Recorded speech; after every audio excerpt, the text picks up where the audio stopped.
The auction block was rough beneath Elena's bare feet. She stood with her head bowed, her dark hair falling forward to hide her face as the auctioneer's voice droned on about her qualities and defects. 23 years old. Literate. Good cook. Strong back. And then, in a tone that suggested this was the most important detail of all, barren. That single word had sealed her fate. In her family's eyes, a woman who could not bear children had no value as a wife, no worth as a daughter. Her father had tried to arrange a marriage 3 years ago, but after 2 years without a child, her husband had returned her like defective merchandise, demanding his bride price back. The shame had been unbearable. Her mother had wept. Her father had raged. And Elena had learned to make herself small and quiet, hoping to disappear. When whispers of the auction reached her father's ears, a way to recoup some value from a worthless daughter, he had not hesitated. Elena had been scrubbed, dressed in a simple cotton dress, and brought to the territorial capital where men came to purchase labor, land, and occasionally, women whose families no longer wanted them. "She's infertile, gentlemen, but she's got other uses," the auctioneer announced with a leer that made Elena's skin crawl. "Strong enough for field work, pretty enough to look at. What am I bid?" The men gathered around the platform studied her with calculating eyes. Elena kept her gaze fixed on the worn wooden boards, trying not to hear the crude comments, trying not to think about what her life would become. $500. The voice cut through the murmurs of the crowd, deep and clear. Elena risked a glance upward and saw a tall man standing at the back of the gathering. He was older than her, perhaps 35, with sun-weathered skin and dark hair shot through with gray at the temples. He wore simple ranch clothes, dusty jeans, a worn shirt, a hat that had seen better days. But there was something in the way he carried himself that commanded attention. 500. The auctioneer's eyebrows rose. "That's generous for a barren woman, sir. I didn't ask for commentary. I made a bid. Going once, going twice. Any other offers?" The auctioneer scanned the crowd hopefully, but no one else spoke. "Sold to Mr. Garrett for $500. The transaction was completed with cold efficiency. Money changed hands. Papers were signed.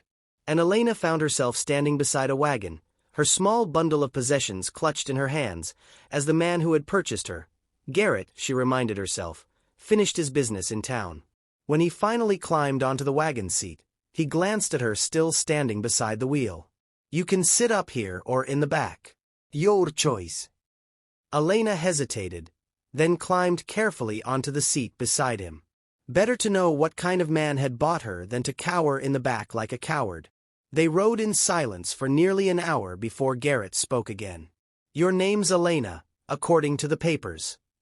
"Yes, sir. You can call me Garrett. Or Mr. Garrett if you prefer, but just Garrett is fine." He kept his eyes on the road ahead. "I'm going to explain some things to you, and I want you to listen carefully." Elena nodded, her hands twisted in her lap. "I own a ranch about 2 hours from town. It's a good spread, but it's just me running it since my brother died last year. I need help. Someone to cook, keep the house, help with the lighter work." "That is what I hired you for." "Not for." He paused, seeming to search for words. "Not for anything else. You'll have your own room. I won't bother you." "You paid $500 for a housekeeper?" Elena's voice was barely a whisper. "I paid $500 to get you away from those vultures." Garrett's jaw tightened. The other men bidding weren't looking for help with cooking and cleaning, if you understand my meaning. Elena did understand, and felt a rush of gratitude so intense it brought tears to her eyes. "Thank you," she managed. "Don't thank me yet. It's hard work, and the ranch is isolated. But you'll be safe there, and you'll be treated fairly." "That is my promise to you." The ranch, when they finally arrived as the sun was setting, was modest but well-maintained. The house was built of solid timber with a wide porch and a view of rolling hills.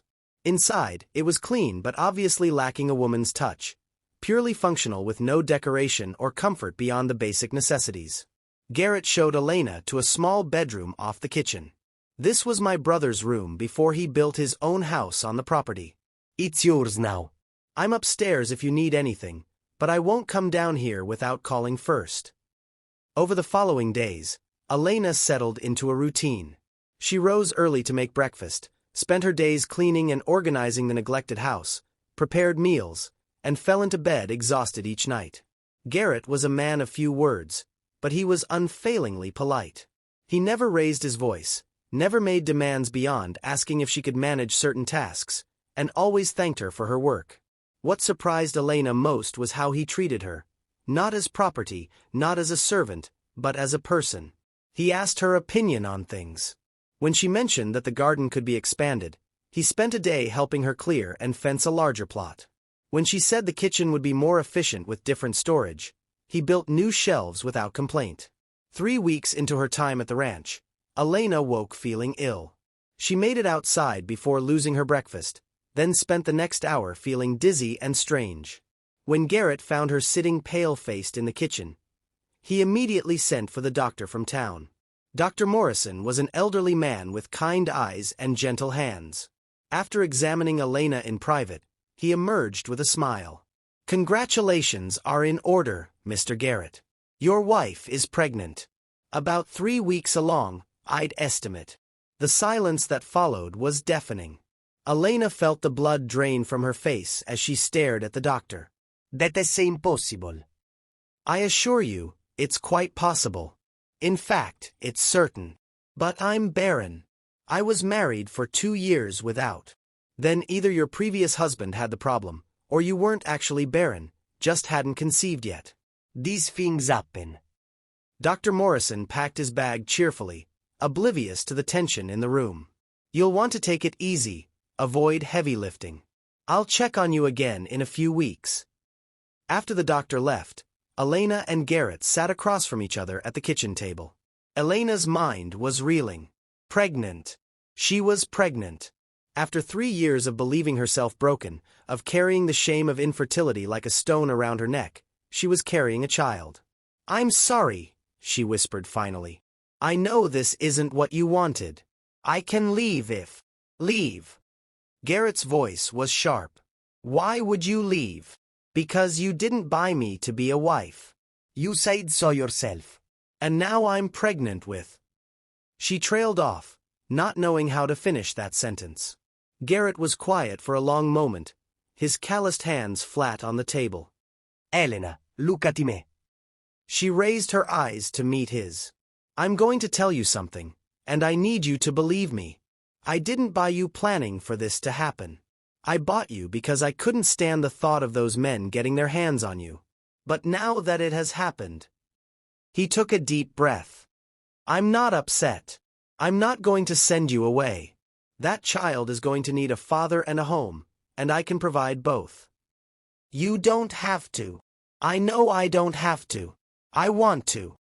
He reached across the table, stopping just short of touching her hand. "These past few weeks, having you here, it's been good. The house feels like home again. I hear you singing while you work. I come in from the fields and there's food waiting and someone to talk to. I didn't realize how lonely I'd been until I wasn't lonely anymore."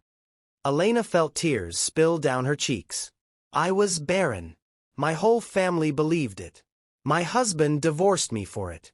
And now, 3 weeks with you, and—" "Maybe the problem was never you," Garrett said softly. "Maybe you just needed the right circumstances. The right person." Over the following weeks, something shifted between them. Garrett became protective in a way that was caring rather than controlling. He insisted Elena rest more, took over the heavier chores, and began making plans for the baby. A cradle to build, a room to prepare, supplies to gather. And Elena found herself falling in love with this quiet, steady man who had saved her from a terrible fate and then given her something she had thought impossible: hope. One evening, as they sat on the porch watching the sunset, Garrett cleared his throat. "I've been thinking. The baby should have married parents. People in town already think we're married. I've been introducing you as my wife to avoid questions. But I think we should make it real. Legal." Elena's heart hammered in her chest. "You want to marry me?" "Ido."